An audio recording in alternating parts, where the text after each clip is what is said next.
Од 1 јули започнува мерката поврат на 15% од платен ДДВ кај граѓаните, најави управата за јавни приходи. Со почетокот на оваа мерка сите граѓани постари од 15 години ќе имаат право на поврат на ДДВ на секоја фискална сметка. Секој граѓанин ќе може да побара поврат на ДДВ преку апликација на мобилен телефон. Министерот за финансии Драган Тевдовски посочи дека фискалните сметки мора да бидат скенирани со мобилните телефони најдоцна на 10 дена од издавањето на фискалната сметка. Првата исплата ќе биде во декември 2019 година, а парите ќе бидат префрлани директно на сметките на граѓаните.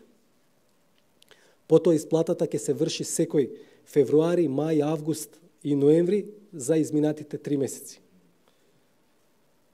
Колку пари ќе бидат вратени на граѓаните, доколку граѓаните ги бараат сите сметки, ние очекуваме дека ќе им бидат вратени најмногу 50 милиони евра годишно, а максималниот износ на поврат на едно лице ќе изнесува 1800 денари за 3 месеци. За 4-члено домакинство враќањето на ДДВ ќе изнесува најмногу 28.800 денари месечно. На владината пресконференција беше промовирана и мобилната апликација за поврат на 15% ДДВ.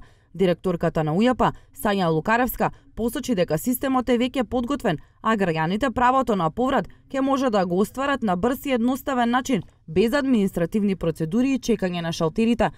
Од 1 јули фискалните сметки веќе нема да представуваат парче хартија кое што ќе ги подсетува граѓаните само на парите кои што ги потрошиле, туку и на парите кои што ќе им се вратат.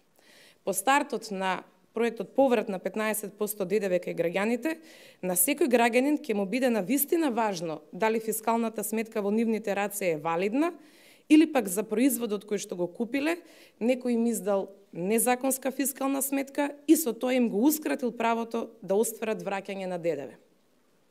Апликацијата Мој ДДВ, кој што граѓаните ќе ја користат од 1 јули, дозволува скенирање само на валидни фискални сметки. За користење на оваа мерка, граѓаните треба да се регистрираат во системот на персонален данок на УЈП, за да ја превземат апликацијата Мој ДДВ, да внесат корисничко име и лозинка. Апликацијата се активира откако граѓаните ќе креираат ПИН, за подоцна само да може да се скенира баркодот од фискалната сметка.